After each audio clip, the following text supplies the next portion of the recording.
Good afternoon, everyone. Madam Clerk, please call the roll. Commissioner Pontilivski. Commissioner Basleys. Here. Commissioner Cedeno. Here. Commissioner Sefeli. Commissioner Lopez. Commissioner O'Day. Here. Commissioner Rodriguez. Commissioner Williams. Here. Chairman Romano. Here. We have a quorum. Please stand for the Pledge of Allegiance. I pledge allegiance to the flag of the United States of America and to the republic for which it stands, one nation, under God, indivisible, with liberty and justice for all.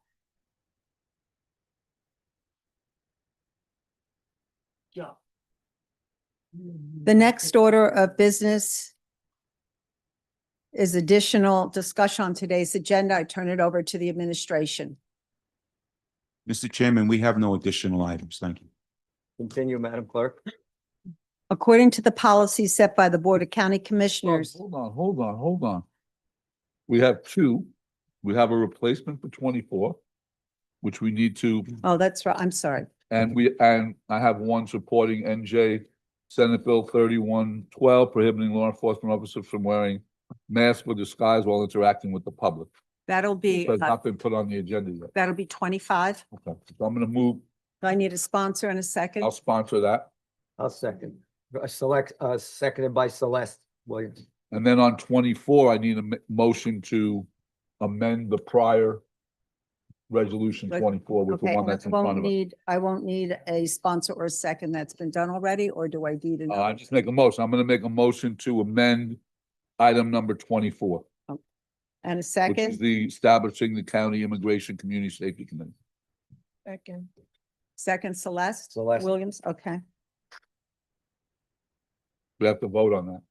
We will, okay. On the replacement that's been amended, Commissioner Pontilivski, Commissioner Basleys, Yes. Commissioner Cedeno, Yes. Commissioner Sefeli, Commissioner Lopez, Commissioner O'Day, Yes.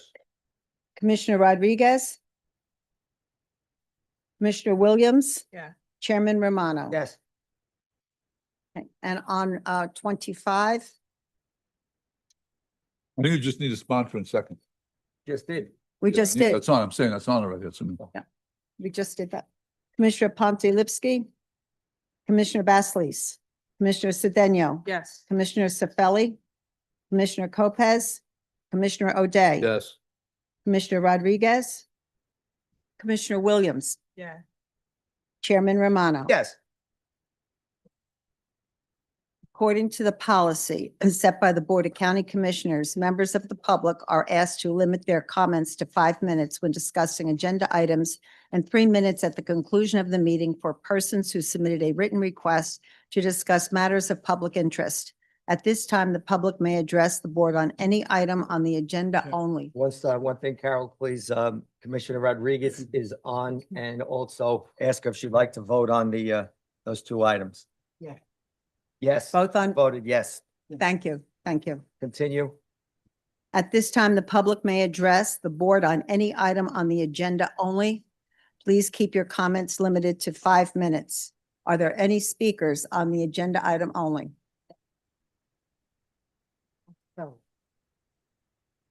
All right.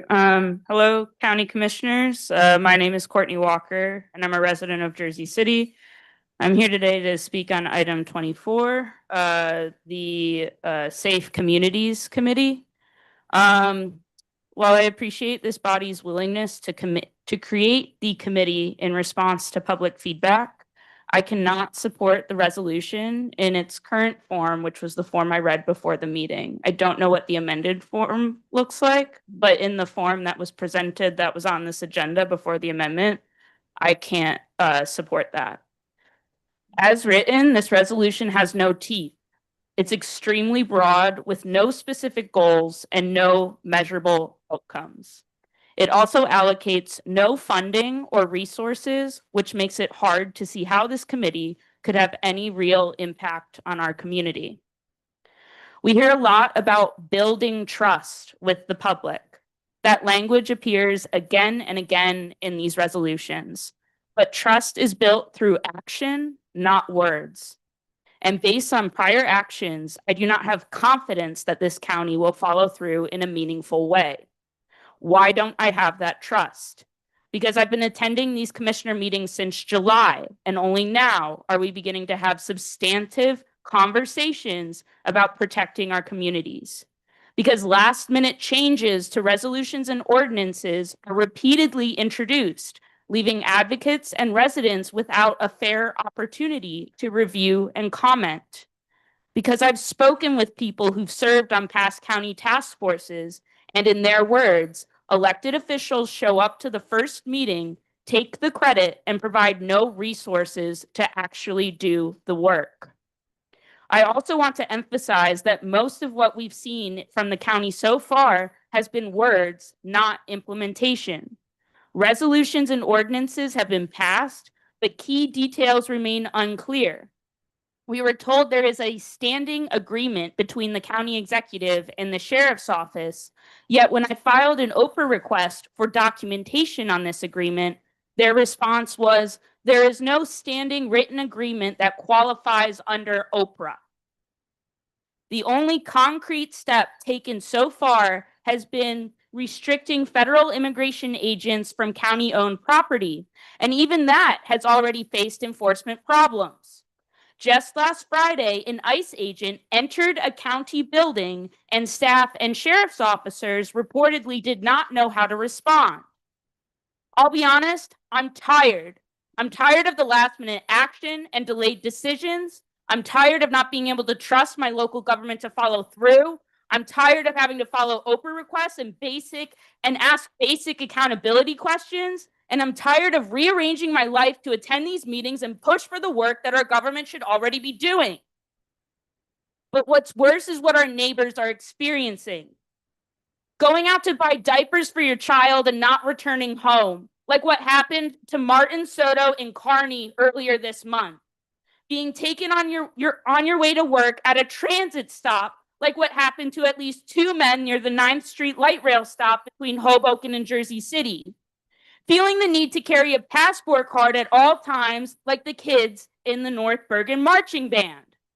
That's what's at stake. I want to work with you all toward a better future here and a stronger relationship between county government and the people that you serve, and real protection and support for families living with fear and uncertainty. But that starts with getting this task force resolution right from the beginning. Thank you. Thank Courtney, you. if I could respond to you with all due respect, I appreciate and respect everything that you said. I see this task force as a beginning. I see the fact that we've named you and several other members whose names we actually asked for to be part of it. It's a beginning. The task force will meet.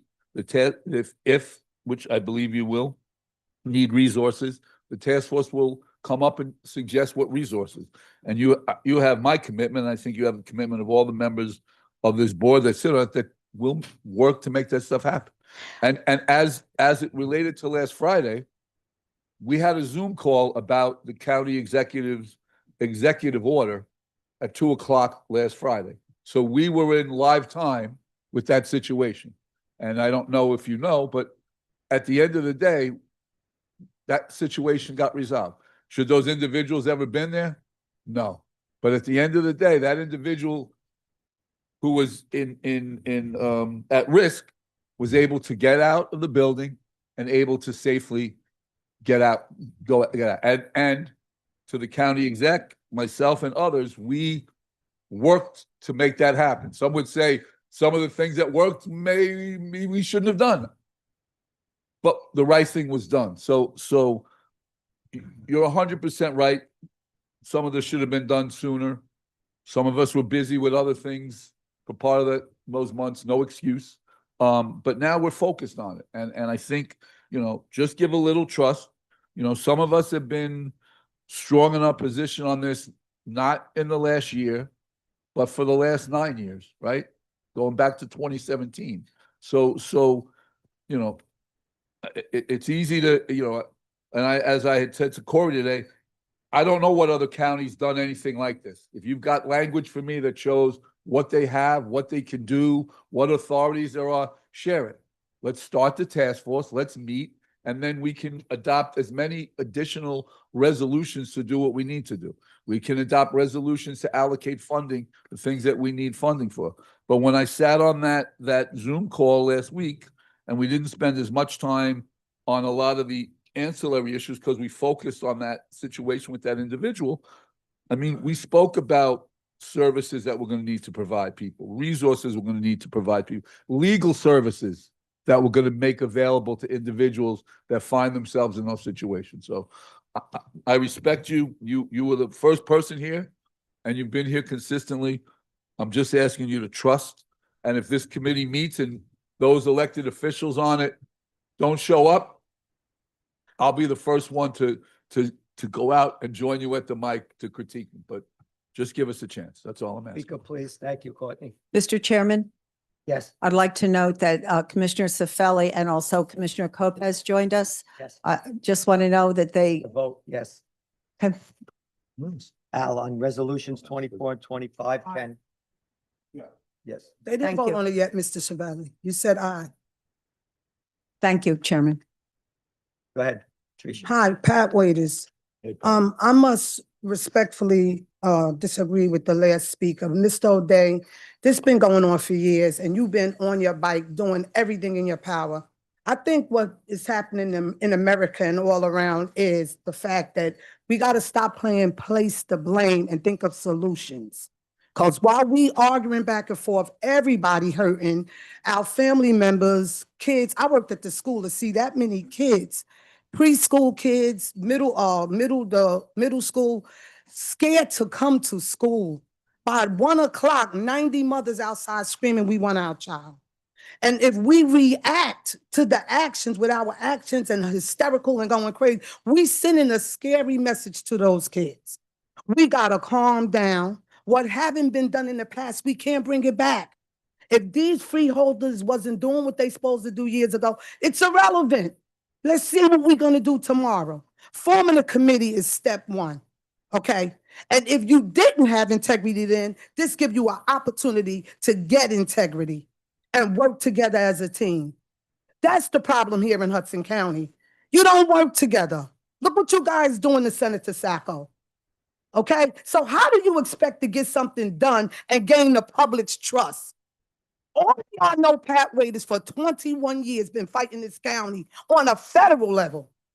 And who right now attacking us? The feds, the FBI, undercover, in mask. This is what the politicians is used to doing.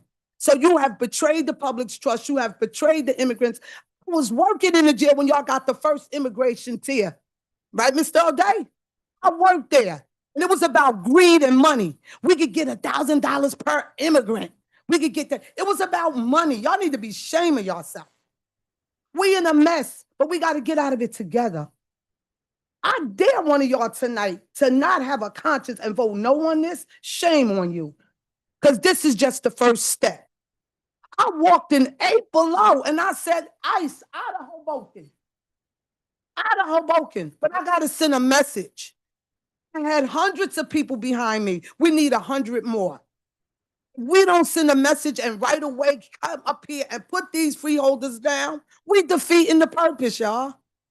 We got to organize, then we can mobilize, and the next step is Washington, D.C. We got to let them people know we mean business. It's not knocking on your back door yet. But if this hit close to home, don't wait till it get to that level. Please, everybody, and I'm quite sure somebody got a friend, a family member, a loved one, a niece, a nephew that's an immigrant. They came here and they worked with all due respect and paid taxes and got to fear evil. Guys, I'm asking you, pass this, okay? Pass this. And then let's strategize together as a committee to see what the next step is. And I hope it's positive, okay? Thank you. Thank you, Pat. Next speaker. And I'm leaving my resume because I do this type of work anyway, and I want to be on board on this committee. Could you make sure they get me? Next speaker. Go ahead, man.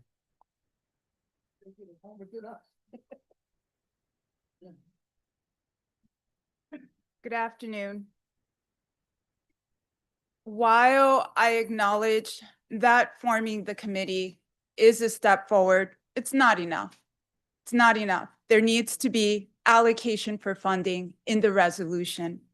Last September, I came to this meeting to describe what was happening to families impacted by ICE abductions, imprisonment, and deportations. And I asked for the following: begin an emergency fund for Hudson County families impacted by the detentions. Bring together Hudson County agencies, CBOs, and grassroots organizations in one place to communicate to families what services are available and how to get them. Fund a resource navigator position, even if it's part-time, to help link families to services. None of this has happened. I am here representing those who are unable to be present because of fear. And again, I'm asking for, we'll repeat it, an emergency fund for impacted families. Bring together services and present them to families. Fund a resource navigator position, very specific. What I would like is a yes or no. Understanding that a reply cannot be given today, I will return for a yes or no, not for one of these items, but for all of them. Not for, we'll talk about it in the committee and make decisions there. No, but a yes or no in the resolution for the task force so that I know what to tell families about support from their county representatives. Since the impacted families can't be here today due to fear, I asked them to tell me about their most urgent needs and how ICE abductions, imprisonment, and deportations have affected them. All of these families live in Hudson County, and I've changed names from Amanda. Since my husband's detention 7 days ago, I haven't been able to go to work out of fear. This has affected our entire family greatly, even more so my daughters, whose right to study has been interrupted. Out of fear, I withdrew them because I feel terrified of going outside and facing the same fate as my husband. The girls cry and don't understand why their father is being treated like a criminal. We are alone and very vulnerable. Victoria, my request is that you help us with something so we can cover our rent. Since my husband was the head of the household and I have 3 children, the rent is high. And if you could help us, it would allow us to continue living this country. I know we are not entitled to demand anything, but we are not here to harm anyone, only to work for the well-being of our family. Jeremy, I wouldn't wish this on any other families, the way we're treated just for being migrants or for being a different color. I just want this to stop so there aren't more families separated.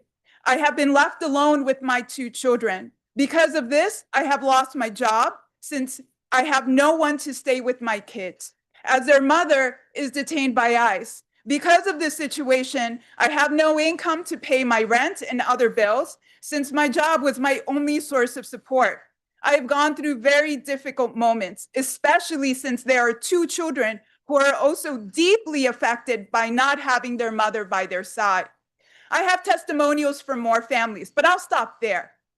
I hope their words show the importance of providing emergency funding and community support to impacted families.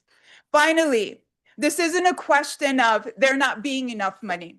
There's a lot of money. It's a question of how it's distributed.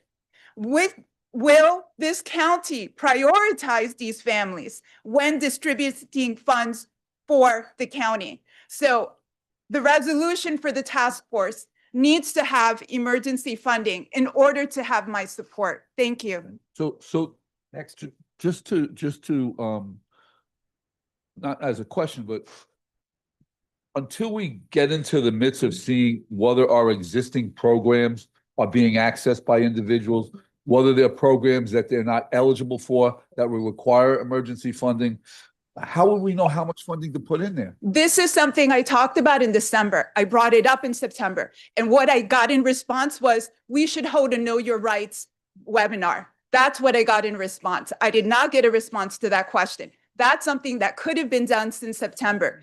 Emergency Okay. funding needs to happen. Okay. It's happened in other Next- counties. But again, all, I answered your question. well, Thank but you. you gave me the answer that, you know, you didn't answer it the way I wanted it, because I don't know how much it is.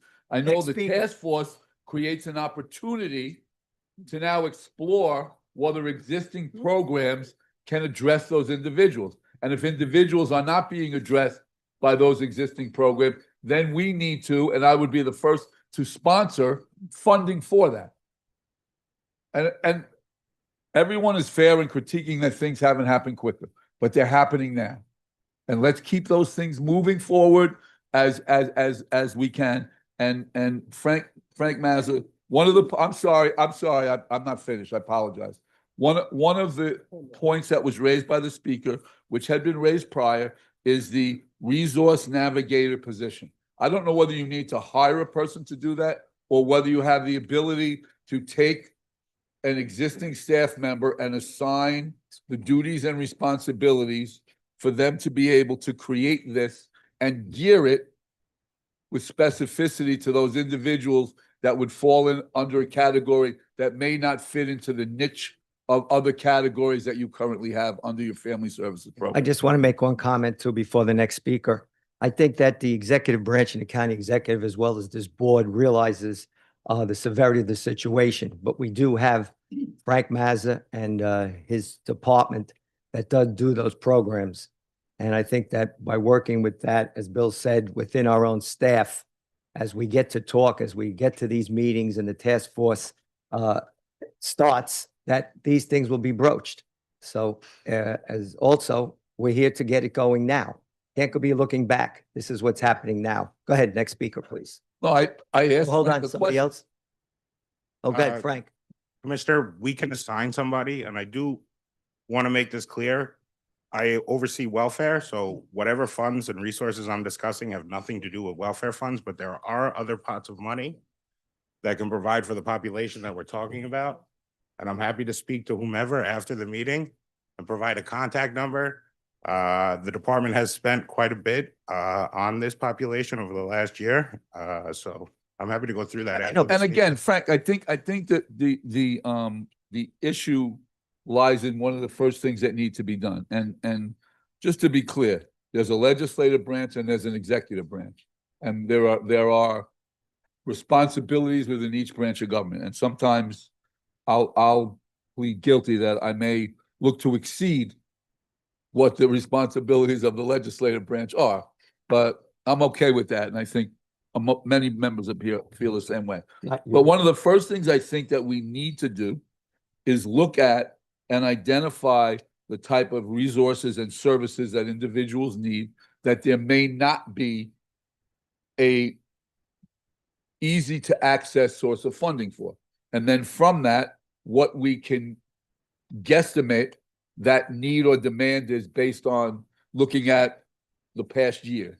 And then do we need to allocate special dollars? Are there state dollars we can access? Like, I think that that's a valid point that's been raised here for a number of months by members of the public. And again, I apologize that it's taken this long to get this, but now that it's, moving, I believe on the county executive side, and on the executive side, it's moving quickly. And I think on the legislative side, it's moving quick, but that's very legitimate. And I know legal services is one of them. Like we talked at the Zoom last week about having attorneys that are available, and someone comes to us and said, such an individual was taken in, we're able to get them an attorney to be able to assist them. But I think that after the meeting, I'll stick around if we can have a brief conversation, if we can identify an individual, if we can create, assign a resource navigator position and identify how to make it as easy as possible for individuals from the advocacy community to be able to assist individuals with us to access whatever resources there are. And through that, we're going to find out if there are some resources that aren't available. And if those resources aren't available, then the onus is going to be on us to find what they are. And we do give a large substantial amount of money to Waterfront Project to provide legal services. I Correct, mean, and they're- that's a fact, and we've been doing that for a long time. But that's housing, right? Our contract with the Waterfront Project that currently does not include services for individuals that run into issues related to immigration. I agree, Commissioner, but like what was said before, there is somebody left here dealing with housing issues. That person would be entitled to those services, and Okay, there good. might be money for rental assistance to help that person out. No, So I agree. Those things I understand, but we also know, and we talked about it at the Zoom last week, that there are individuals that get taken in and they don't have, they need representation. They need representation right away. Yes. Okay, thank you. Continue. All right, thank you. So good evening, commissioners. My name is Jessica Gonzalez. I'm an Ecuadorian immigrant who has called Hudson County my home since I immigrated here 31 years ago. So I'm currently a Jersey City Heights resident, and I'm also a New Jersey licensed attorney. I'm here on item number 24, the resolution to establish the Hudson County Immigration Community Safety Committee. And I do want to begin by acknowledging the county's executive's recent executive orders, particularly restricting federal immigration authorities on county property and establishing a Safe Communities Committee. These are important steps, and I'm also encouraged by a lot of the remarks that I just heard and the solution brainstorming that we were just having. But I do need to say this clearly. Policy language is not protection. A resolution without enforcement mechanisms, defined tasks, funding, and a hard timeline becomes symbolism. And really, we are past the point of symbols, which from what I heard today, we can all agree on. So our residents are living in real time with fear, disruption, and economic harm. But we also have to be honest about what we are up against. ICE agents do not respect the rule of law, and they will continue to make Hudson County their sandbox until they face accountability for their gross misconduct. So if it's the county's intention to make sure residents feel safe, if it is the county's intention to curb ICE presence, if it is the county's intention to hold them accountable, then real steps have to live outside of papers and PDFs. We must combat ICE with action, or else we're just as guilty as letting them frolic to carry out an incredibly racist and discriminatory agenda. So I want to take it back to Sunday, February 1st, where my street in Jersey City Heights became the center of an ICE perimeter. I learned of these raids through Jersey City Soul's various channels. Mid-breakfast, my husband and I got dressed for 10-degree weather, and we went out to patrol and to warn neighbors, and I carried my American passport. But I do really want you to sit with that. I'm a US citizen, and I'm a lawyer, and I still felt I needed proof of my right to exist in my own neighborhood. Central Avenue turned into a ghost town. A store manager that I've known for years was crying in the streets hysterically after ICE surrounded her, demanding that she show her documents. I walked into a family-owned restaurant that has fed me for 12 years, and I watched their faces go pale as I told them the news of what was happening, and they began to close immediately. I've spoken to numerous residents of Hudson County, and the resounding feedback is fear. Fear of dropping their kids off at school, fear of taking public transit, fear of walking to work, fear of going even to their favorite restaurant. One can't eat or sleep, and she spends the day looking outside of where she works for fear that ICE agents might come to her workplace. Another sent her child back to her home country for safety, unsure of when she will ever see him again. Another won't leave her apartment, and a couple is afraid to apply for a marriage certificate for fear of what they're going to have to present in terms of documentation to government agencies. And I'll be honest, I fear every day that I'm going to receive a call from a rapid responder about my mom, my uncle, my aunts, or my cousins, even though they are citizens of the United States. Because these are not criminals. And I understand that this is incredibly popular rhetoric that those that are being targeted are criminals. But our most recent report as of January of 2026 revealed that close to 80% of those in ICE detention do not hold any criminal record. So I want to dispel that on the public record right here and right now. But also at the moment, the burden of protection is falling on unpaid volunteer rapid responders and grassroots organizations such as Cosecha, Estamos Unidos, and Soul Jersey City, working around the clock with limited resources. Right now, in this moment of fear, it is important, and I'm sure that you will agree, to empower our residents. You might have faced it yourself. You walk differently when you know that you have rights, when you know that you are protected, when you know that there are neighbors out there looking for you, when you can trust that your own government is protecting you. So these educations, these trainings that we are asking for really are not extras, but immediate public safety strategy.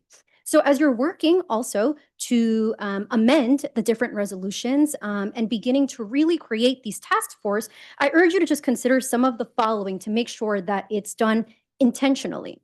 To add hard implementation deadlines. So deadlines for the first meeting, public deliverables that are accessible, and a public rollout with dates, not just soon.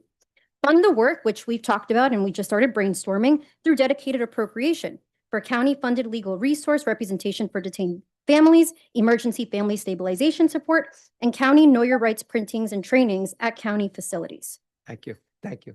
Can we add you to the committee? Sorry? Can we add you to the task force? I think I would be open to exploring, but I would say that there are people who have been doing this work for far longer than I have. However, I am available to be a resource in any way possible. I do have a few more recommendations. I'm happy to provide it in writing at some point. Thank Can you. you stay till the end of the meeting? Yes, I can. Okay, thank you. Billy wants to be a lawyer when he grows up. I dropped out of law school to become a politician. Next speaker, please. Good evening, everyone. Ryan Heisinger, Ward C, Jersey City resident. I've been here over a decade, and I'm here to talk about ICE again. I would echo the sentiments shared by the earlier speakers, and I just want to kind of let you in on the reasoning for what we're saying today. When I asked 2 weeks ago about the executive order and the resolution and how it would be enforced, Commissioner Cifelli felt it important to remind me that we have a federalist system, which can be very complicated, and Alberico stated that it was so delicate to navigate the jurisdictional aspect, and neither of which were particularly reassuring to hear when I was simply asking for confirmation that the order would be enforced as plainly written. But at least I wasn't surprised when I then overheard Jeremy remarking after the meeting to someone how the county sheriff simply cannot get involved in federal enforcement, which got me thinking, honestly, why even issue the executive order? Why even pass the resolution if they are unenforceable in this body's view? Is it because you earnestly believed that ICE would respect them? Because that clearly isn't the case, as I think we all know. We saw last week alone, our rapid responders confirmed that ICE was present in Braddock Park again. And then, of course, and we'll talk about this more later, but last Friday at the courthouse. So, the day after that Friday at the courthouse, Commissioner Pontilivski wrote that in the Hudson County View that holding ICE agents accountable for violating the law is, quote, impractical and would be ineffective. And I just think that if this county is not willing to take steps to systematically protect its residents, it has to be willing to take steps to support its affected residents, the ones who get kidnapped because of our inability to protect them, or our unwillingness, rather, to protect them. And so while this body has failed to act, and I appreciate that y'all are acting now, I really do, but while this body has failed to act for a year now, grassroots organizations, many of them volunteer-led, as the last speaker noted, have filled the gap. Stephanie, who spoke earlier, has built relationships with more impacted families than I can count.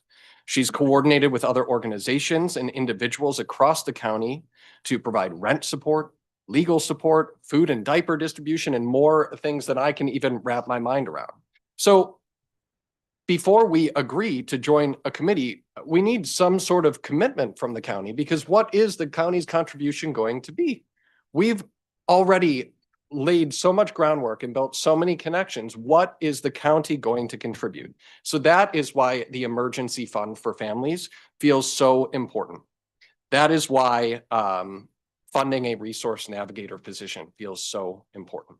So that is the justification behind why some sort of allocation in support of this committee feels absolutely vital. Thank you. Thank you. Next speaker. Good evening, Mark Bloomberg from West New York. Couple of items on today's agenda. Starting with item 14A, There's an item for security equipment for the sheriff's office. I'd just like more detail on what specifically that is in addition to the x-ray machine. On item 20, the professional services contract for the nature trail in Braddock Park, Commissioner Basleys or if somebody from the Parks Department, whether it's now or after the meeting, could provide me more detail on that because it wasn't very clear from the resolution on the wall. And then moving on to the item of the day, number 24. You know, as I was looking into this task force and other task forces that the county has had in the past, I came across a county food task force. And I was wondering if that still exists, what its accomplishments were, and would this task force, at least a portion of it, be replicating work that's already been done, or are there members of that have been considered for this task force? I know that I myself have been suggested as somebody to be part of this task force. I only just saw a copy of the actual resolution and what its goals are just in the last day or so, and haven't had a chance to fully digest it. But a lot of it seems to be focused on county internal policies, which people such as myself and other members of grassroots mutual aid organizations are not going to be able to contribute much to that portion of the conversation. That's the majority of the bullet points. Where we do have the expertise is in all the organizations and the connections and the grassroots organizations that are out there that are providing resources already that the county isn't necessarily aware of. And likewise, those organizations aren't aware of the county resources either. So I'm suggesting that, you know, to rethink a little bit about this committee and how it's organized and how you have people focused on it so that you do have the right areas of expertise. Because while I can sit here and be critical about how law enforcement is going to handle situations at the courthouse or in parks and so forth, I've got no background on that within it all. And so in the interest of having a productive task force, I would ask that you kind of look more closely at how you're having it organized so that folks as myself and others that are being considered for it can best contribute to it and maximize our time and do the same for other members as well. Thank you. Thank you. Mr. Bloomberg, somebody from Parks will see you after the meeting to answer your questions. Anybody from Parks? Good. Kevin's here. See Kevin after the meeting with regards to your question about the nature trail. Okay. Next speaker, please. Hello. Good to be here. My name is Karen Brady, and I'm here to comment on item number 24. I was very pleased to hear that there will be a community group formed to help the immigrants of Hudson County. It's badly needed. I am a founding member of North Hudson Resistance. Our members are from Weehawken, Union City, West New York, North Bergen, and surrounding towns. We work to hold the Trump accountable and take action against his illegal and harmful policies, including those of ICE. One of our actions is going in person to speak to small businesses about what to do if they see ICE or if ICE enters their establishment. We provide them with hotline numbers, as have been previously mentioned here, to call and explain to them that a rapid response team will come to the scene and document ICE activities. Rapid response will also be able to help victims when possible by notifying their family or helping them to manage their cars or bicycles that were left behind. We also explain to businesses that they can have a private space where ICE cannot legally enter without a judicial warrant. In most cases, small businesses have never heard this information. During these visits, we also speak to residents that we meet. We provide them with the hotline numbers, advise them of their rights and how to respond should they see ICE in their neighborhoods or should ICE approach them directly. For example, our local laundromats are filled with dozens of individuals and families in need of this information. Many don't speak English and would be prime targets for ICE, given ICE's ability to freely profile people. Further, the people we meet are eager for this information. Our immigrant neighbors in North Hudson know what's going on. They are fearful of ICE and of being kidnapped off the streets. Most of the people we meet have never received critical information about their rights. Clearly, Know Your Rights trainings are urgently needed to reach more vulnerable residents of North Hudson and throughout the county.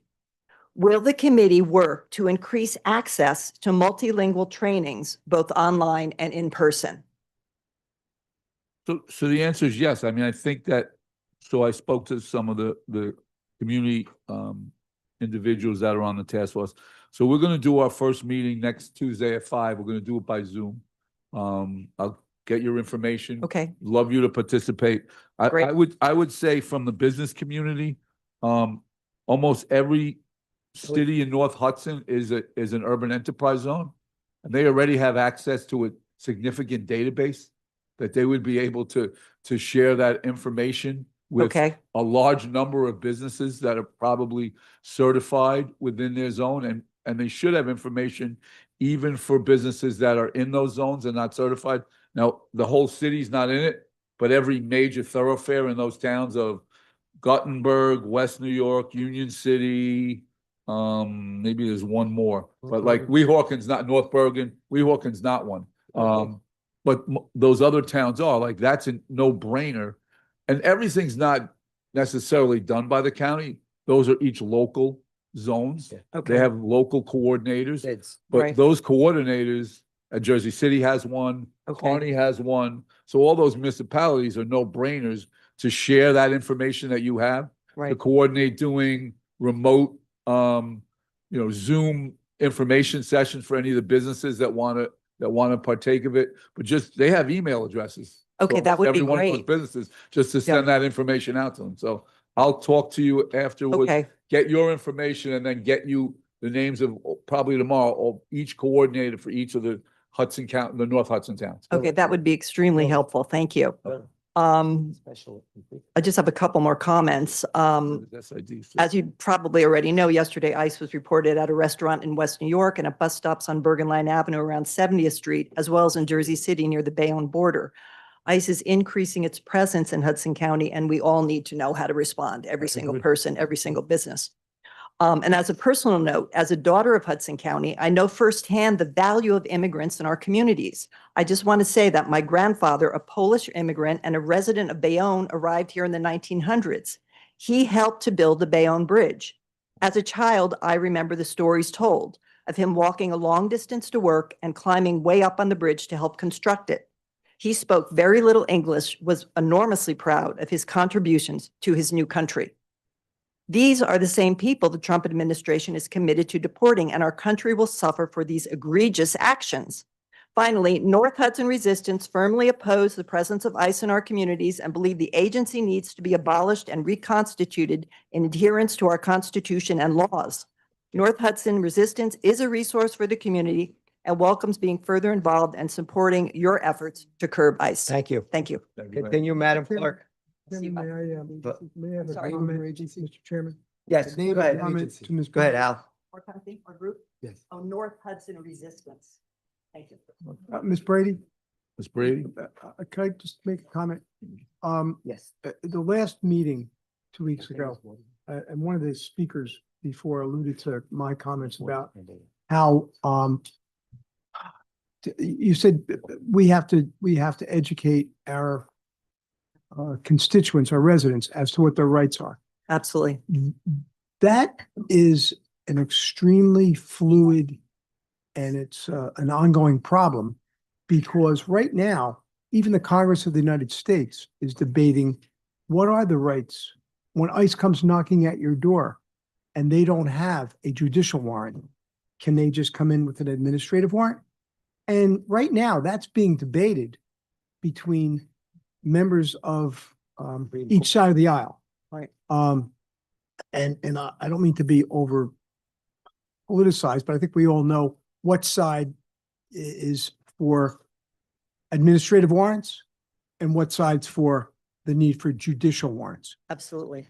And that's a Fourth Amendment issue, Second Amendment issues, 14th Amendment issues. They're very, and Miss Gonzalez, I think, was here, and she's an attorney, and I think she'll vouch for this because I also am an attorney. And those issues are, in my mind, should be settled, but they're really not in today's political environment. Right. So one of the components is, I think many of the speakers talked about what we need to do locally to give support to our immigrant population that is being offended by this, whether they can take their kids to school, go shopping, go to a laundromat. And I too am a child of immigrants in Hudson County.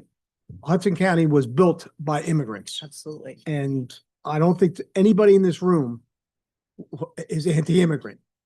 But I think part of our committee, and I'm happy to be on the committee, I think one of the things that I would like to focus in on is the parameters, the legal parameters of what we can tell people they can do and can't do when ICE comes to their schools, to their stores, most importantly, to their homes. Right. And that issue is, you would think that that's a settled issue, that no one, whether you're an immigrant or you came over on the Mayflower, nobody can just barge into your house without a judicial warrant. That's the Fourth Amendment. So all I'm saying is that we're trying to work through that. And part of our obligation for our committee is going to be for the social support of people right now, whether it's food, legal education, housing. And we have many programs that predated the ICE crisis. Yep. that are available, but they're probably not all inclusive. That's one of the things that our committee is going to look at is what programs are out there and available. That's what Mr. Mazza was talking about. And how can we supplement those to fill in any gaps that we're missing? But on the legal end of it, I think Ms. Gonzalez would acknowledge this, is that there are questions now that are being debated in Washington that. But who's throwing them into the gray area? But please, it's Sure. not a dialogue. He's speaking, then we have to continue. And in my mind, shouldn't he be open to debate? I mean, I don't know why, and I'm not going to sell this, but why can enforcement officers, ICE or the border control people, why do they have a right to go into your house without a judicial warrant? That makes no sense to me. It's totally unconstitutional. But unfortunately, that's something that's being debated today. I don't know why it's being debated. But we'll hopefully that'll work through. But I agree that what we can do as a county is, first and foremost, have empathy and humanity and fiscal support for our people in our county, whether they're documented or not documented. How we can support them with their food, their transportation, their police protection. There should be no reason why someone who feels they're being offended or affronted, whether it's by ICE or somebody else, can't pick up the phone and call the police out of danger that, God, they call the police and it's going to get to ICE. There's no reason for that. So that's where the education comes in. But I think that we need, and that's what the committee is going to do. And maybe we're late to the game. We've heard some speakers say that we're woefully behind. Maybe we are, but as my colleague, Commissioner O'Day said, let's get it going. Let's get it going now. Okay. Thank you, Al. Okay, Thank you. Madam Clerk, one other comment though, as we speak here today, I think strength is in numbers. I hope that everyone, all the advocates also go to their municipal council meetings to also, it can't just be county government. I think it has to be municipal government, it has to let our state legislators know how we feel and everything else. Continue. Is any? Mr. Chairman, Oh, before. hold on, one more speaker. Go ahead, sir. Thank you, Commissioners. My name is Nelson Baez, and I live in North Bergen. 2 weeks ago, on Saturday, ICE was seen on 87th Street and 3rd Avenue going the wrong way in traffic. Good. Now, I'd like to know, if they hit my car or if they hit my child, who's responsible? They are under New Jersey Motor Well, Vehicle then- Law, Title 39. Well, that's all well and good. But what happens? That's red tape. Who's really responsible? If they leave, if they just hit and run? Because they might not just stay. So what recourse do I have? And Mr. Baez, I think you've put your finger on one of the other legal issues, which is, as we've seen in Minneapolis the last month, who investigates ICE? When ICE makes a mistake, when ICE errs, when ICE kills somebody, who investigates ICE? Do the locals investigate ICE like normally, or does ICE investigate itself? And that's an excellent question. And that's one of the things I think that's being debated in Congress right now in trying to come to some arrangement with ICE. Today, if I'm wrong, I am probably a news junkie and I apologize for that. But at 6 o'clock this morning, or 8 o'clock this morning, I saw Mr. Holman say that they were pulling the surge out of Minneapolis. Okay, but where's the apologies? Who cleans up the mess that they've left? And I think that goes to your point. Who polices ICE? And that's something right now, we don't have an answer to that on the federal level. But on an accident level, I think, Alberico, would you answer? I was going to say, I think you would know better. It's treated as a motor vehicle accident that happens in that jurisdiction. And a report has to be generated by the municipal police force with regard to any vehicle that's involved in an accident. It should be. I mean, can't provide legal advice on that, but it should be because it's dealing with federal matter. No, it's still in a municipal matter. Right, but with the federal government. Vehicles are vehicles, no matter what kind of plates are on it. Just Not really. one more Not thing. really. If I Just get one more into it, thing if- before. No, not really. Chairman, Even beyond, even before. the speaker's Yeah, clock is ticking. Excuse me, but Al, can we let him finish first? Let him finish first. Go ahead, Nelson. Okay, I understand about federal government. Federal statute states that Border Protection can operate 100 miles from the border. They're going way past where they're supposed to be. This is no longer something about enforcement. This is suppressing and fear. This is not about enforcement any longer because they operate by federal statute 100 miles from the border. Now they're coming all the way north. This is not about enforcement. And I hope to God that we all understand this. This is overreach. But once again, my issue is safety. And I don't want to see a kid get hit because ICE is chasing somebody down with their car. I don't want to see myself involved in an accident when I have nothing to do with it, when ICE just decides to go against traffic as I'm making a turn onto my street and I get a head-on collision. Mr. Baez, on a micro level, you're absolutely right. That's a great question. On a macro level, you alluded to something else, which is even a broader question, which is, this isn't just about immigration. This is about control of our government policies.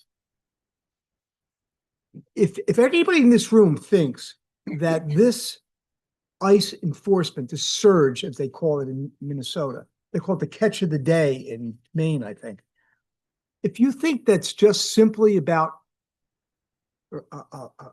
gathering the worst of the worst, by the way, I think the Cato Institute, which is a pretty conservative institution, said that of all of the people that have been detained by ICE in the last year, less than 14%, less than 14% had criminal records. So it's not the worst of the worst. There's a macro thing going on here, and you're absolutely right. It's about who's going to control the elections, because I think one side of the aisle realizes that the end is near. Come November, there's going to be there's going to be a new wave. And they're rigging everything now. They're accusing everything of being rigged now. And their enforcement's going to be, well, let's get military people in place in those states or locations where we think we're going to lose big. And they're getting us numb to the idea that it's acceptable to have military people in uniform at our polling places. That's not America. And that's what this is all about. I think you're absolutely right. There's a bigger picture that we can't lose sight of. Macro, micro, you're right. Who's going to take care of your neighborhood when the ice goes down the wrong way and jeopardizes you or your children or your property? You're absolutely right. But I think there's a bigger move afoot that we can't take our eye off that ball. This is going to come down to a political decision. And it's going to be the integrity of our election process and the integrity of our government. And that's what the other side doesn't want us to focus on. Thank you. Next speaker. Mr. Chairman. Yeah, go ahead. Mr. Chairman, Commissioner Lipsky isn't here, but she sponsored 4, 5, 6, 9, and 12. I'll take all of those. You'll take all of them? Yes. Okay. And we don't need a second. We have everybody Right. here on that. So may I have a motion to approve all the items on the consent agenda? Kenny, Motion. Daniel and Lopez. Commissioner Ponte Lipsky, Commissioner Basleys, Commissioner Cedeno, Yes. Commissioner Sefeli. Yes. Commissioner Lopez. Yes. Commissioner O'Day, Yes. Commissioner Rodriguez. Yes. Commissioner Williams. Yes. Chairman Romano. Yes. We have one ordinance for introduction. Finance and Administration, bond ordinance providing for the various 2026 road and bridge improvements by and in the county of Hudson, state of New Jersey, appropriating Can I change on 19? I want to change my vote from yes to an abstention. 19. Yep. So noted. 12,542,089, including state grants received or expected to be received in the aggregate amount of $9,310,826. Therefore, and authorizing the issuance of $3,077,393 in bonds or notes to finance part of the cost thereof. Commissioner Ponte Lipsky, Commissioner Basleys. Yeah. Commissioner Cedeno, Yes. Commissioner Sefeli, Yes. Commissioner Lopez, Commissioner O'Day, Yes. Commissioner Rodriguez. Yes. Commissioner Williams. Yes. Chairman Romano. Yes. The ordinance has been introduced. We have 3 ordinances for public hearing. A1, Roads and Public Property, an ordinance amending Chapter 200, Article 27 of the Administrative Code to establish traffic calming devices on Hoboken Avenue and Central Avenue in Jersey City. This is the time fixed for the public hearing of this ordinance, which was introduced at the meeting of January 29th, 2026. Advertised as required by law, together with a notice of hearing for this time. It's been posted on the County Commissioners Bulletin Board and made available to the general public. Are there any speakers on this ordinance? Motion to close. All in favor? Aye. Opposed? On the final adoption, Commissioner Ponte Lipsky, Commissioner Basleys, Commissioner Cedeno, Yes. Commissioner Sefeli. Yes. Commissioner Lopez, Commissioner O'Day, Yes. Commissioner Rodriguez, Commissioner Williams, Chairman Romano. Yes. The ordinance has been adopted. Ordinance A2, Roads and Public Property, an ordinance amending Chapter 200, Article 8 and 10 of the Administrative Code to regulate parking at the east side of Central Avenue and west side of Oakland Avenue in the city of Jersey City. This is the time fixed for the public hearing of this ordinance, which was introduced at the meeting of January 29th, 2026. Advertised as required by law, together with the notice of hearing for this time. It's been posted on the County Commissioners Bulletin Board and made available to the general public. Are there any speakers on this ordinance? Being none, as for motion to close the Motion hearing. to close. All in favor? Aye. Opposed? On the final adoption, Commissioner Ponte Lipsky, Commissioner Basleys, Commissioner Cedeno, Yes. Commissioner Sefeli, Yes. Commissioner Lopez, Commissioner O'Day, Yes. Commissioner Rodriguez. Yes. Commissioner Williams, Yeah. Chairman Romano. Yes. The ordinance has been adopted. Ordinance A3, Roads and Public Property, and ordinance amending Chapter 200, Article 17 of the Administrative Code to establish a regulation for the one loading zone on Hudson Street between Second Street and Third Street in the city of Hoboken. This is the time fixed for the public hearing of this ordinance, which was introduced at the meeting of January 29th, 2026, advertised as required by law, together with a notice of hearing for this time. It's been posted on the County Commissioners Bulletin Board and made available to the general public. Are there any speakers on this ordinance? Motion to close. Second? All in favor? Aye. Opposed? On the final adoption, Commissioner Pontilivski, Commissioner Basleys, Yes. Commissioner Cedeno, Yes. Commissioner Sefeli, Yes. Commissioner Lopez, Commissioner O'Day, Yes. Commissioner Rodriguez. Yes. Commissioner Williams, Yeah. Chairman Romano. Yes. The ordinance has been adopted. This concludes the items on the business on today's agenda. Are there any comments from the commissioners? Bill? It's just two things. One, obviously 25, which is supporting the Senate bill prohibiting the law enforcement officer from wearing masks. Can we make sure that we send a copy of this?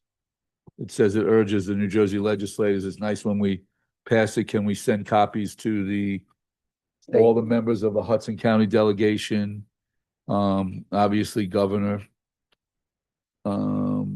Mikey Sherrill, Senate President Guattari, and Assembly Speaker Coggle. yes, and Assembly Speaker Cogman.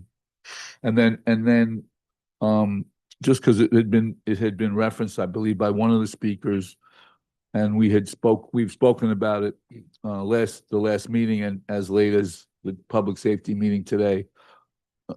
We were told that by tomorrow morning, there will be posted on the sheriff's website and will be made available to us the policy, regulations, protocols that they will be following as it relates to the executive order that had been approved a couple of weeks ago. So I know progress is slow, and I know everything seems to happen right when there's a meeting, but Yeah, I just want to make a comment. Frank Mazza, Doris Toon, Bobby Knapp, they do a tremendous job helping everyone needs. They coordinate well with this board and the county executive's office.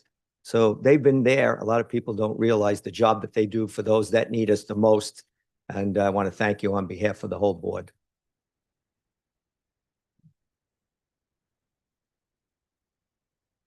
Madam Clerk. Are there any comments from the chief of staff of the county executive? Jenny? he's not here. I'm too sick to talk, honestly. You don't want to hear me cough. Thank you, though. Okay. Go ahead, Madam Clerk. This is the time for persons who submitted a timely written request to address the board on any matter of public interest. Please remember to limit your comments to 3 minutes. We have speakers. The first one is Claudia, or Danavinia. I thought it was. Good afternoon. Thank you so much. Hi, commissioners. Gonna have to pull the mic a little closer. So sorry. Thank you.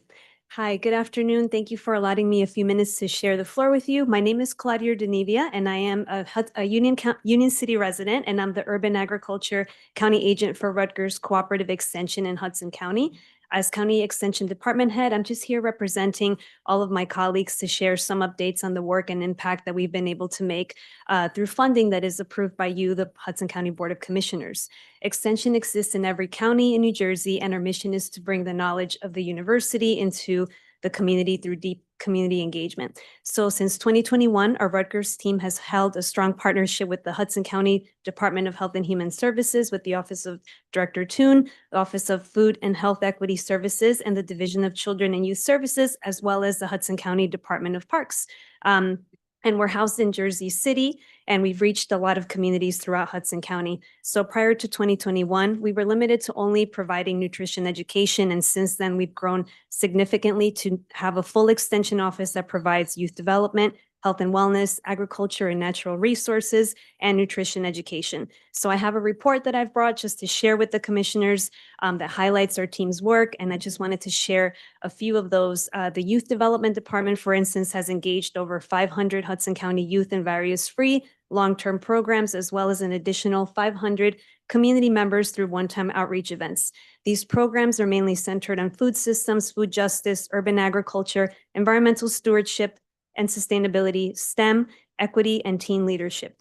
And we have a cornerstone youth development program that focuses on urban gardening. And one of the kids said, I think I really like the hands-on experiences because since we live in a city, we don't get a lot of that, especially to do with gardening and stuff. And this really gave us the opportunity to learn things hands-on. I like the community aspect and the people that we meet at our site. And a lot of youth have similar reflections that they've shared with us about this work. As far as nutrition education, our team has provided education for 803 youth in English and Spanish in a series of 8 classes. The Family and Community Health Sciences Department team has made a significant stride in advancing health equity and wellness and advancing chronic disease prevention. And they have a really strong partnership with the Office of Health Equity through the Hudson County Produce Prescription Program. Finally, our Department of Agriculture and Natural Resources has provided engagement through the RCE Learning Gardens, which is a partnership with the Department of Parks. I see Kevin Wong here. We're very close with him. So we've welcomed hundreds of visitors to our garden. And our goal, we've done food distributions. We've done a lot of free events. So we invite the commissioners to attend some of those events. And our goal is ultimately to bring the Rutgers Master Gardener Program and the Rutgers Environmental Stewards Program to the residents of Hudson County. So we invite you to attend any of these public programs, and thank you again for funding our work and allowing us to have this impact to happen throughout the county. Thank you very much. Congratulations. Thank you. So proud. Can you also get to the commissioners through our clerk, your accomplishments, as you just said, we can all see them, and also your schedule to attend the events. And since you're from Union City, I recommend that you come and meet up with the Commissioner Cedeno. Thank you very Okay. much. And Mr. Vinnie, keep it up. May Go I ahead. also say one thing? Yes. The urban agricultural program for Hudson, I'd like to see after the meeting to see what we can do for that, because of 21 counties in this state, I think we are not so proudly the only county with not 1 acre of farmland. And so urban agriculture to me is a potentially great resource, whatever. And as a Rutgers graduate myself, I'd like to speak to you about that. So maybe I can help you spread the good word over in my side of the county. Thank you very much, Commissioner. And Next. contact information too for us, okay? Thank you. Continue, Madam Clerk. Next speaker is Mr. Truth. Okay. Everybody, I got a request, Commissioner Romano. Again, this is very serious, has to do with protecting a woman from sexual assault and in Hudson County. And can I have 5 minutes? No. 3 minutes. That's unfortunate. You want to protect women. So I am here because, and ladies and gentlemen here, there is a lieutenant in the Hudson County Sheriff's Office right now named Lieutenant Matt Fedro. He has been accused of sexually assaulting a female police officer, found sustained by an internal affairs investigation, found sustained by an outside agency, an attorney firm, and he's still working, and it's being covered up by Hudson County Executive Craig Guy, allegedly, and present Hudson County Sheriff Jimmy Davis. And people have been sending me, a dozen people sent me this report. And I'm asking you to make sure Lieutenant Matt Fedro gets fired, charged, and arrested. And it's being excuse covered me, up. One second, Mr. Truth. Can you Alberico? time? No, just one, we won't take away from your time. Alberico, we're allowed to comment on a. I am. You may not be, but I Okay. can. Okay, sure, go ahead. All right. Can you give me that time back, please? Yes. I appreciate it. All right. So this is from the independent report. And oh, by the way, show of hands, how many people think a Hudson County sheriff found with credible allegations should be fired if it turns out it's true? Raise your hand. I don't think we're allowed Well, to. one, I don't think we're permitted. as usual, Bill Day, you're on the side of right. But here is from the independent outside report that I'm not saying it's true. This report, oh, and Vaselis as well. I find, this is the findings from an independent law firm. I find that Fedro did subject Maria, the name is changed, to sexual harassment in the workplace in violation of the county's policy against harassment, as well as engaged in conduct unbecoming I specifically find that Lieutenant Matt Fedro sent Maria unwanted and unsolicited pictures of his genitalia, attempted to unhook her bra, which is sexual assault, and attempted to intimidate her. They said this is true after their investigation.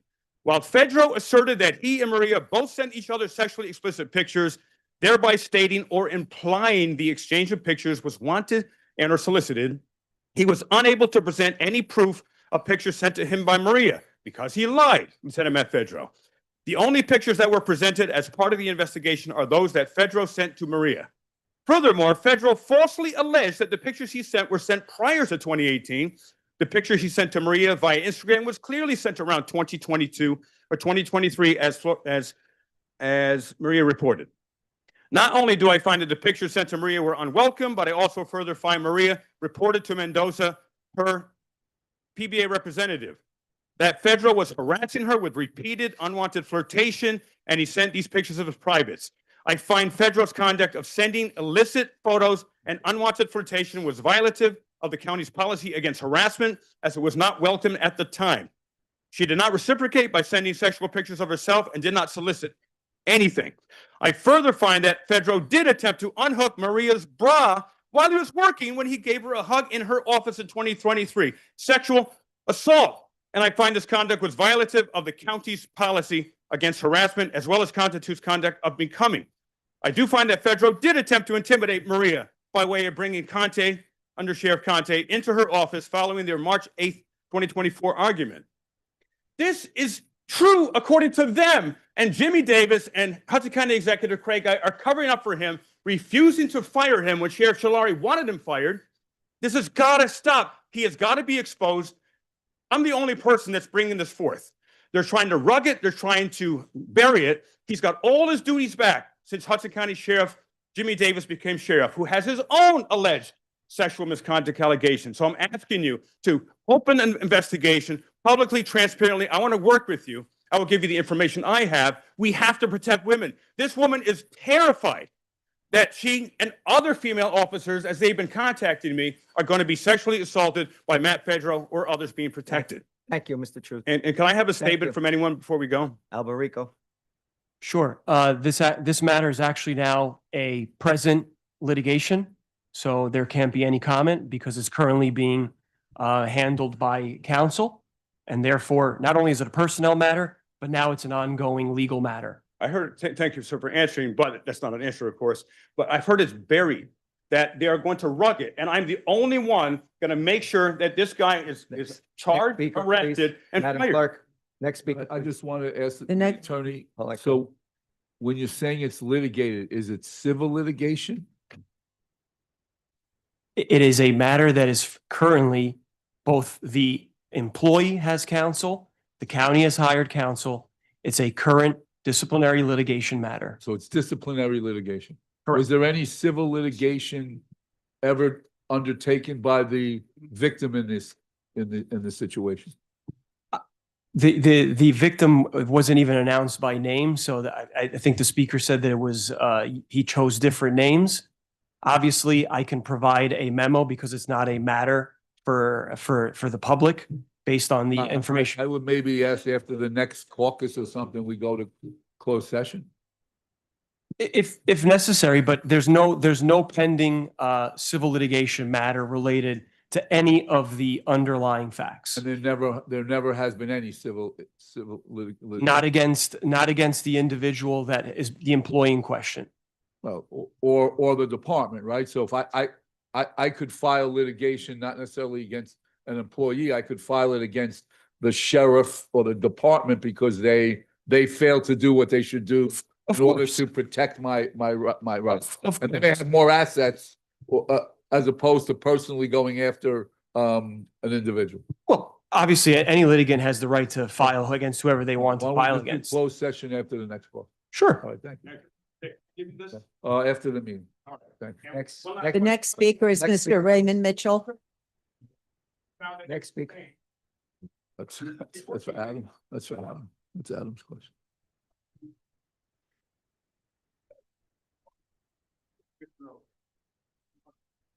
Three minutes, 5 minutes. 3 minutes. It started already before I even came up here, so.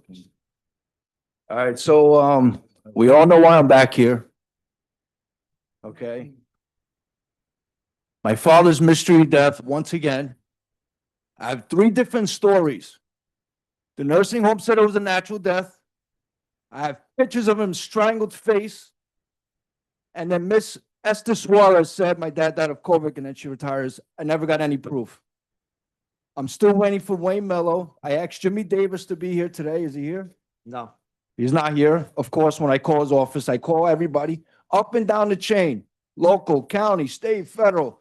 Nothing, almost 6 years. March 30th of 2026 will be 6 years. And nothing is happening here. And everybody cares. I don't mind everybody caring about ICE and what their law enforcement's doing, no problem. How about the local and the prosecutor's office here in the state? Look what they did to Leroy. Attack him on camera and everything. Nothing even happening. Nobody even cares, but everybody speaks about ICE and everybody else. That's fine. That's fine. I don't mind. People are people, and everybody should have respect. But where's my fairness here?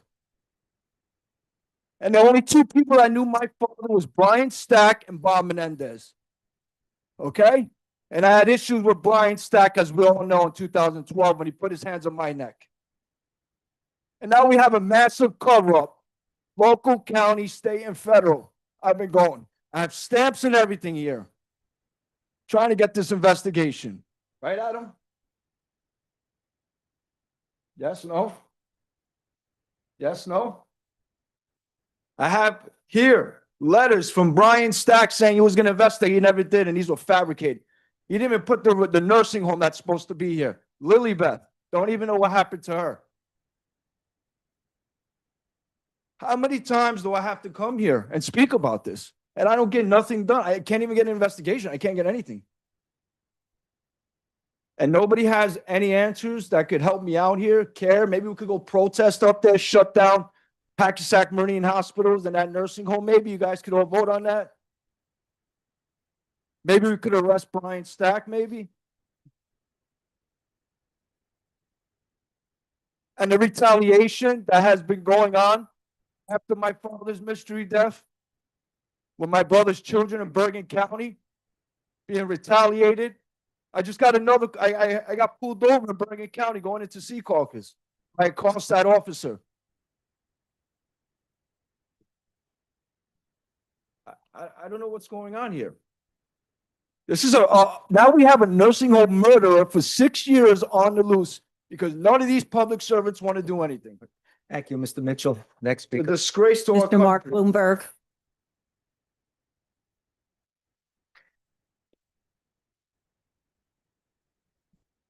Am I ever going to get anything from Esther Suarez and Wayne about my father dying of COVID?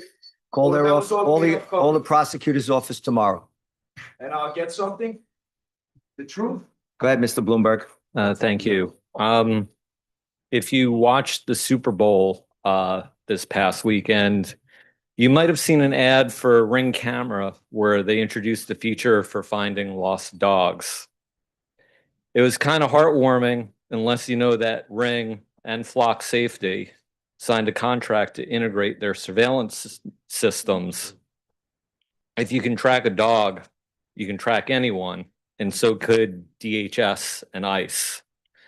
I've previously come in here and spoken about surveillance systems such as Flock, focusing primarily on the ALPRs, the license plate readers. But the surveillance networks go beyond that. We have them in our parks. We have them in county buildings. We have them in municipalities. A lot of these networks allow for nationwide searches to be done. I recognize that that helps law enforcement. It's a double-edged sword, though, as well. I sent an email to each of you last night. I realize you may not have had a chance to look at it, but I would ask that you do in the next day or so. It included a video showing how some of these surveillance networks have security flaws themselves that allow members of the public access to real-time feeds of these systems, so that Anybody can see if a child is playing in a park unattended, for example. Similarly, in the larger scale, concerns about what the federal government is doing and what they're patching into as well, whether it's directly or whether it's through third parties on there as well. I did receive an update at the start of this meeting that the readers that I mentioned previously in Secaucus are supposedly on a closed network, which sounds like good news. I guess what I just want to ask at this point is for the county to perform a more substantive audit of essentially all the security systems that you're using. Get a data security expert if you don't have one on staff to look at what some of the security flaws are out there as well, to determine if it's really as safe and secure for all your residents as they propose to be. Thank you. Thank you, Mr. Bloomberg. Next speaker. Patricia Waiters. Your concern is not so much that the county has surveillance. Your concern is where does it go beyond that, like the accessibility of whatever the results of that surveillance are? And so can the general public access the cameras that are in the parks? I mean, is that what your question is? Yeah, that's where I'm going with it. I mean, you're not offended by the fact that the county does surveillance. Your concern is that, does it go beyond the county? Is it accessible by members of the general public or other? I'm a little confused. I'm offended by both, but what I'm asking for here, I realize that that's not going away. Right. All right. But what I'm saying is, if it is going to be there, let's make sure that it's as secure as you expect it to be, and be aware of the potential vulnerabilities that are out there. Yeah, thank you. Go ahead, next speaker. So can we ask Mr. Administrator that the entity that we either internally or have the entity who we use to install all of it and replace all of it provide us an answer to what was raised, whether what vulnerability it has, is it accessible? Is it made accessible? Who can get access to it? Is it vulnerable for someone to get access to it? Not that we give it to them, but that there's a way for them in essence to get into it and get access to it. I think that the last question, I don't know the answer to that, but obviously we pay a lot of money to an entity to put it in. They should be able to answer that question. Johnson Communication, right? No, JCTV. No, Johnston Communication. Correct. Thank you. So let's ask that. Okay. Ms. Waiters, go ahead. Mr. Chair, is there any reason my timer is on 3 minutes? That's what it is, 3 minutes. Oh, it's not 5 minutes? I'll show you how long ago I haven't been here. I'm gonna try to do this with refraining from being emotional, because I want to give a huge shout out to Frank Mars, Bob Knapp, the whole directors that you named earlier, Mr. Chair. They work hard. I'm up there at welfare sometime 10 minutes to 6 in the morning, 7, 8. Every window is packed. Their job is already hard. They do everything. So it breaks my heart when people come up here and assume things, and a lot of them most of the time not even in compliance. Y'all got to remember one thing with respect to ICE. There's laws, rules, regulation, and policies on the books. Okay. First of all, the first thing ICE start with you is they shouldn't have been here anyway. They're here illegal. So you got to be careful. These are real good questions that you should ask. Okay. Because like I just said, those 3 that they caught, the murderers in New York, everybody out there fighting, and then you turn around and a situation like that happen. Okay. So be careful. These questions that we should ask about the protocol, period. When we as citizens go apply for food stamps, there's protocols. You got to meet the requirements. Okay. So all of that should be in your mind in the making of the committee. That's why I said, when you get your committee together, comb through it with a forensic comb, take your time, follow the steps, and get together. Everybody's opinion right now matter. Let them understand that. And that's the main thing too about these ICE families that people fear to come out. You got to give them the positive reinforcement. Look, it's in our hands. Give us time. Let us look into things, get all the factors. Okay. Because you just can't jump with a big S on your chest saving the world. You can't. There's policies that's in place, okay? And I'm not anti-ICE, anti-nobody. But what I do want to speak to is about the young man that just spoke about the sheriff department is a little disheartening because we got sheriff officers right behind us. Everybody look. 8, 9 sheriff officers that still work for the department. I looked over at Corporation Counsel. I said, who that remind you of? That was me, y'all, 21 years ago. Me. Went to every elected official, and this is with the exception of the ones that's not here. I'm talking to you, Mr. Chair Romano. I'm talking to Bill O'Day. I'm talking to Mr. Chiavelli. Y'all was here. I wasn't. Y'all was here. Romano, you was here. Stop. Don't just. When you worked for the county, I wasn't. At the end, you came in around 2005. 21 years. 2010. Yes, but 21 years. I stood here. It just Stood here seems with like the that same- many years, Romano. Stood here with the same thing with a battle. And I'll ask y'all, please, and Esther wasn't even the prosecutor. I asked y'all 2 weeks ago. I need the prosecutor. I have a serious matter right now that I'm facing in Hoboken. Do you understand as elected officials, we count on you guys? Don't let us leave here and you take a known disregard and act like you don't see it. And my perpetrator's still on y'all payroll. Do you know how I feel? And my case went cold. My case went cold. I want you to get the prosecutor's office, Mr. Romano, and I'm going to wait after the meeting, like you said, wait for ICE and everything else. I wanted him to answer me. I want him to answer me. And y'all approving all this money I see on the agenda for the prosecutor's office. I want my case opened up, and I'm going to go to the federal court, since everybody all into the courts and ICEs, and ask them why haven't they touched my case? And me and my family was done, harm and danger. My pension, I lost everything behind lies and politicians playing cover up for the crime of Mr. Avila. Thank you. Thank you. Next speaker is Alex Alton. I'm Alex Alton. I'm a Jersey City resident, and I'm here to talk about animal welfare. So we will change the subject. I run a small but all volunteer nonprofit group called A Perfect JC. I sit on Jersey City's Animal Welfare Committee hosted by the mayor's office, and I'm on the board of directors of Neighborhood Cats, which is one of the leading global animal welfare organizations. And I'm really here to talk about funding, or rather lack thereof, in Hudson County across all of the municipalities.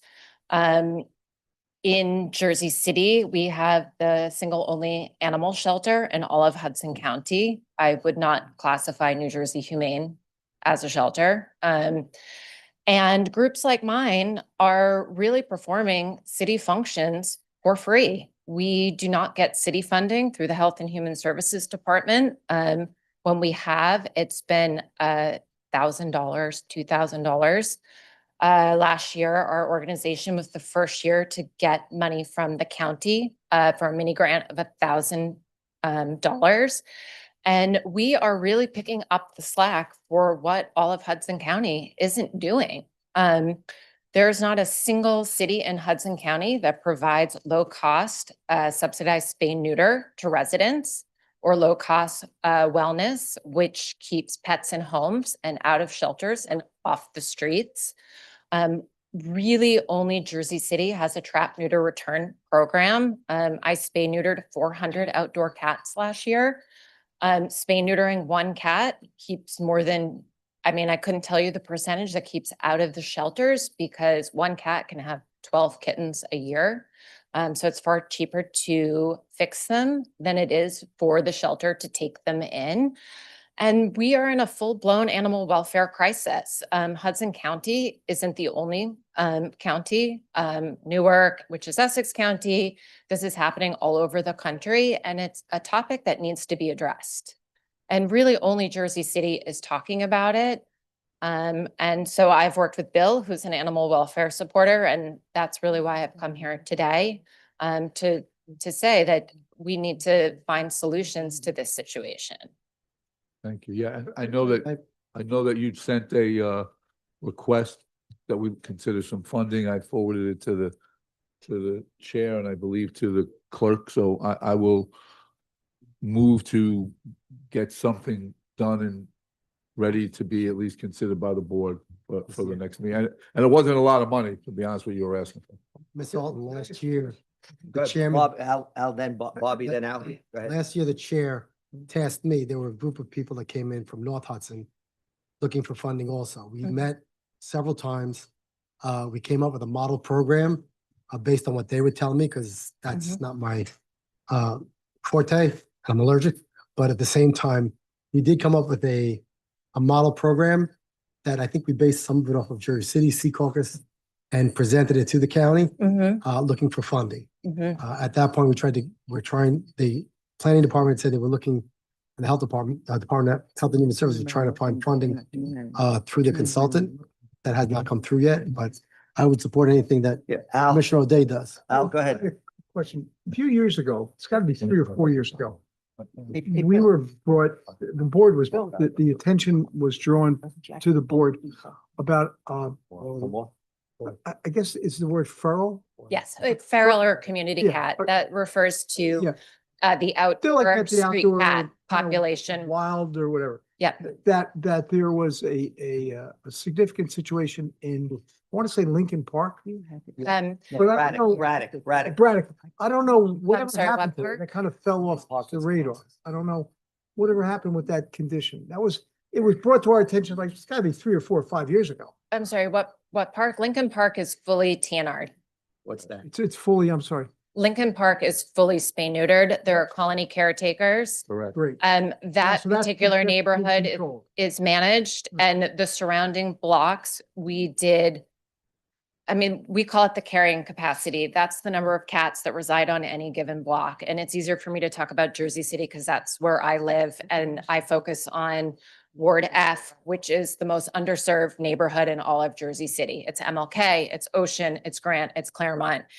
But I'm pretty familiar with most of it. About 3 years ago, we did somewhere north of 250 to 300 cats on the surrounding blocks in Lincoln Park. Since then, my cat colleagues, if you will, are in maintenance trapping mode. So a new one shows up, they get fixed. So the population is not only stabilized, it starts collapsing. And the second question, I think, following up on Commissioner Bassley's question is, who in the audience on the county administration side can give this speaker some guidance about possible funding to get her more money or her group more money to do what they have to do?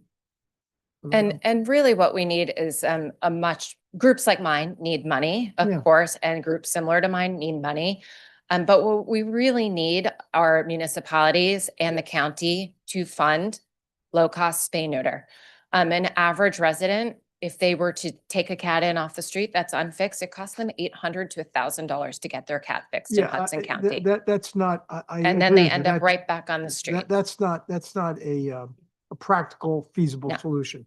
I think we need to. Do you have veterinarians that work with you and will do it at a low cost basis? Or? They do for me. I have a number of vet partners. We use what's called a high volume spay neuter clinic. They are very different from average veterinarians that you might take your house cat to. They are trained differently. It's similar to like a specialized doctor, right?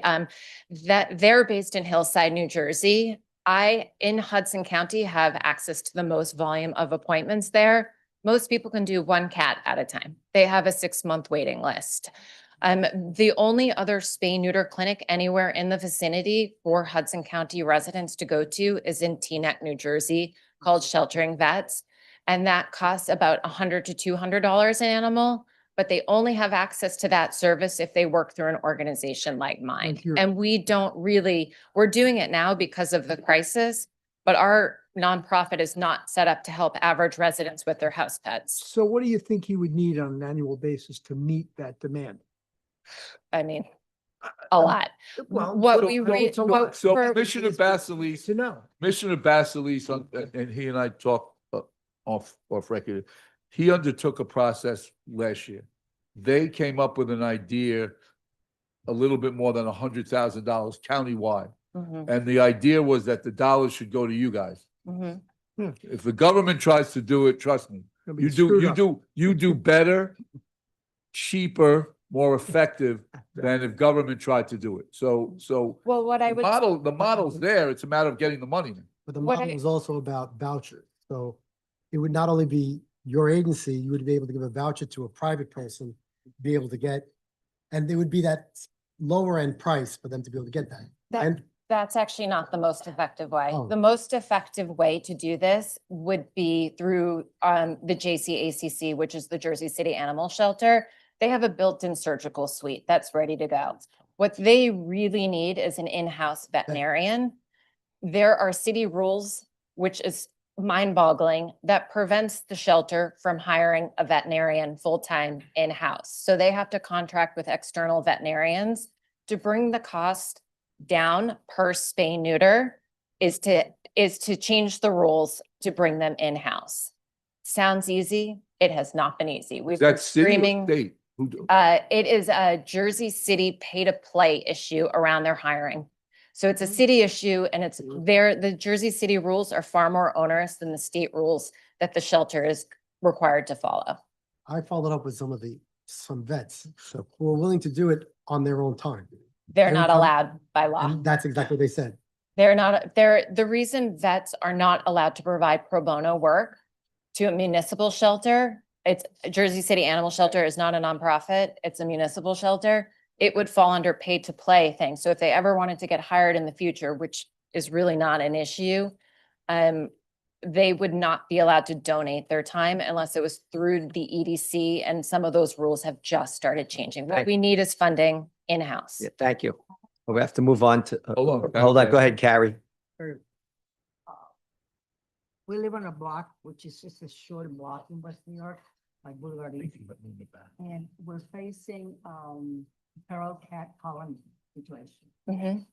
Right, so my son lives next to us, he owns a house next to mine. And we try to catch him early on and paying out of our pocket to, get them fixed. Mhm. I get confused, neutering and spaying, usually those words. But, I've called a shelter nearby and What- locally.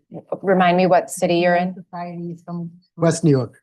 West New York. You're New Jersey Humane with under Jeffrey Right. Santini. So they don't catch these animals. I mean, Yeah. it's hard for us because they run from us. We feed them. I'm told not to feed them, but they come. And they make noises. And how do you live with that? That the animal is hungry. But then the male cats from neighboring vicinities smell our kitten and our female cats. You know what I mean? Yep. And they come around, now they're coming around, this is the time. We don't know what to do, because we can't catch them, we can't even fix. We've only gotten like 5 of them fixed, and $200. And that's, you're explaining really the crux of what's happening in every city in Hudson County. There are a few groups similar to mine. They don't do anywhere near the volume I do. Chairman. Because they don't have the access. And this is all volunteer work, right? These aren't nonprofits where people are paid. If anything, they're paying out of pocket. After the meeting, can you speak to, Commissioner Cedeno has just informed me that there's someone in Union City that does do that. And also, I know there's a colony up there by the 32nd. So if you want to see Yeah. her after the meetings, okay? Next speaker, Jessica please. Gonzalez. Question is, do they come and get these cats? You would have to work with what's called one of the trap neuter return groups. Jeff Santini's only has an animal control contract. West New York doesn't really pay him to do anything else. He's engaged. Thank you. Thank you. Jessica Gonzalez. Okay, next speaker. Thank you, Jess. Courtney Walker. Jess, I have an answer for you for that marriage thing. All right. Hello again, County Commissioners. My name is Courtney Walker, and I'm a resident of Jersey City. For my public comment, I'd like to raise concerns about operations within the sheriff's office. Specifically reports that sheriff's officers may be voluntarily cooperating with ICE, which is prohibited under state law through the Immigrant Trust Directive. As mentioned earlier, last Friday, an ICE agent reportedly entered a county building. I learned about this through a rapid response chat and went to the building myself. When I arrived, there was a black SUV identified as an ICE vehicle idling outside the main entrance. That vehicle drove away shortly after I arrived. While waiting outside the building, 2 county employees came out and informed myself and several other rapid responders that a second ICE vehicle had been parked in the county lot. They showed us photos of a white, unmarked van with tinted windows. They said the vehicle raised concerns because no one recognized it, and some sheriff's officers appeared to be concealing the fact that it was parked on county property. I want to emphasize that this type of voluntary cooperation with ICE is against the Immigrant Trust Directive and therefore against state law. Over the past few weeks, I've grown increasingly concerned that the prior sheriff's office leadership may have been concealing concerning and frankly illegal behavior. There was the firing of Frank Alonso for embezzling funds. There has been a lack of documentation, as discussed, of ICE sightings, despite reports that the undersheriff had directed officers to document them. And now we have accounts from county employees suggesting that some officers may have covered up ICE activity on county property. And this is just 1 week after the county resolution and executive order were passed banning ICE from county property. With that in mind, I have some specific requests. First, any sheriff's officer suspected of voluntarily cooperating with ICE should undergo an internal review and face disciplinary action if violations are confirmed, since this would be a violation of state law.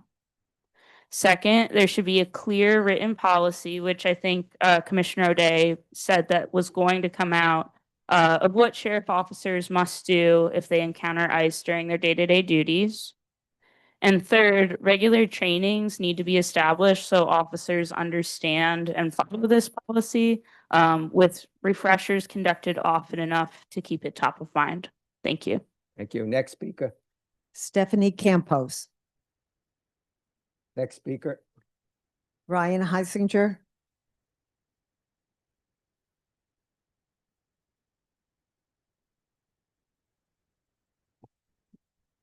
Hello again.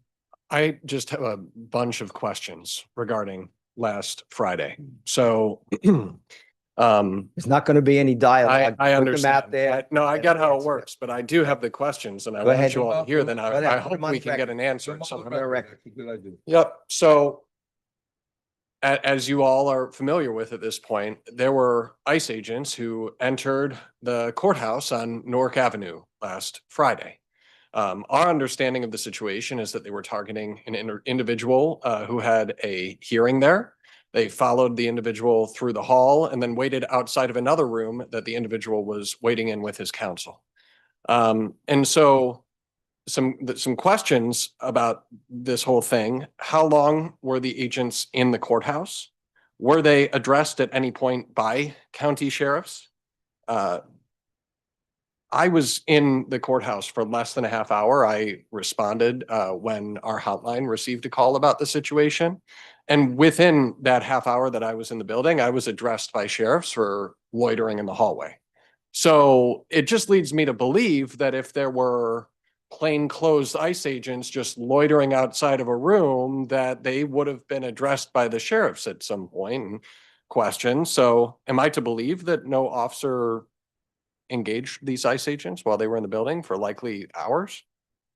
Given the situation, they surely had some equipment they would have used to detain the person they were targeting. Were they permitted to enter with firearms, handcuffs, zip ties? Did those go through security? Will this incident be available for us to access a report of via an Oprah request? And also, as Courtney was alluding earlier, the executive order from 2 weeks ago states that violations of the order may result in disciplinary action. What are the plans to investigate this incident to determine if there was a violation?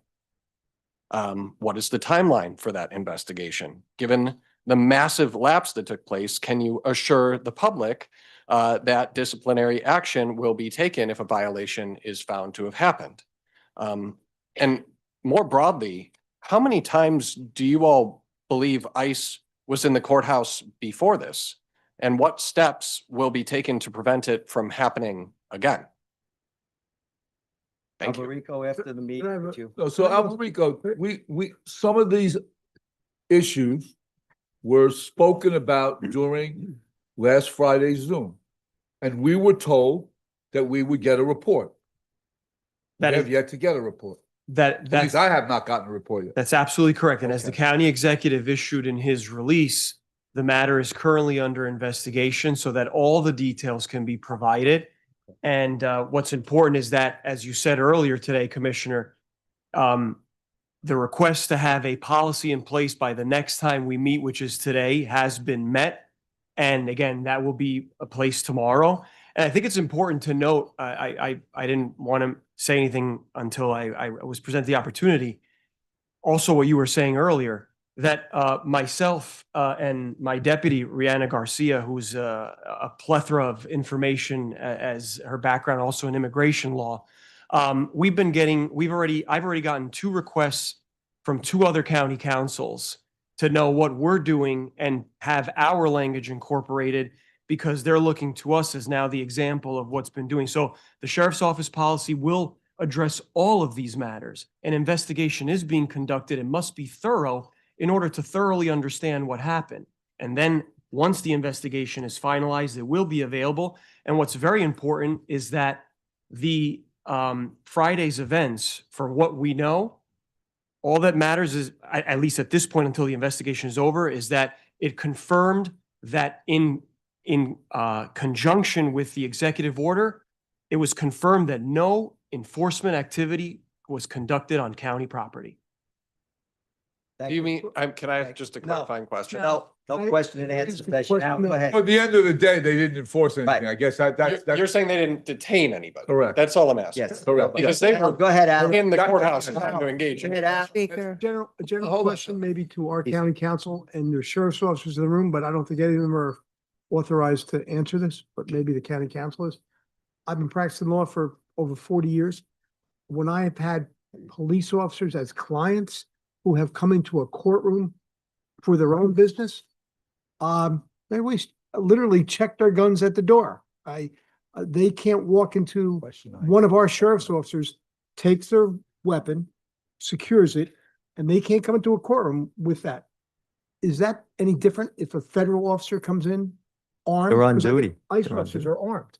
So do they have to come in and say, identify themselves as federal officers and we're weaponized, and you see my weapon, or she sees her weapon, and You were late to the Zoom. That was the question I asked on last. I was late to the And- Zoom by half an and- hour, you're right. And they would have to be identified, and they have to be there Right. for, Okay. they have to be there, like you were saying earlier, Commissioner, the executive order, the resolutions, and also now the sheriff's policy makes it clear, as you were saying earlier, administrative warrants, it has to be an official judicial warrant. You have to have a valid purpose to be on county property. And I have one other question, and not specific to this incident, but I've heard stories where people that are detained, whether they're US citizens or they're undocumented, that when they go to a personal judicial proceeding, whether it's an immigration hearing or whether it's a civil case, a car accident case, they're required to be before the tribunal, whether it's an immigration tribunal or a county tribunal. But it's still lawful for them to be detained. I mean, they're there, I would think, under the protection of law, and they can get intercepted and detained.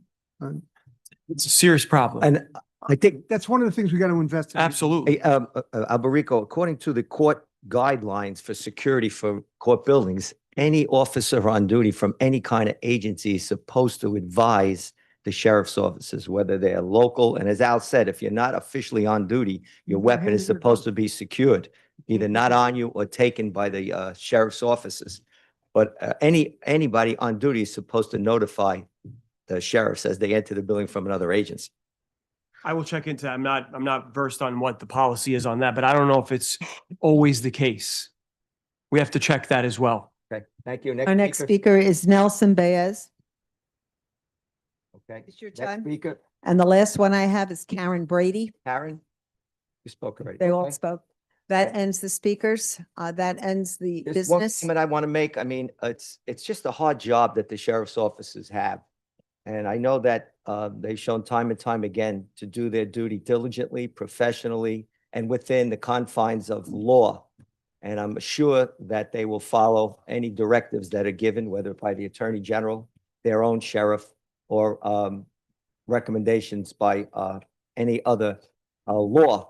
So again, I thank you for your service, all of you, men and women of the Sheriff's Department. Continue to follow the laws and support the Constitution of the United States. Thank you. There being no further business before the board, may I have a motion to adjourn? Motion by Kopaz, seconded by All in Daniel. favor? All in favor, aye. Meeting over. Thank you all.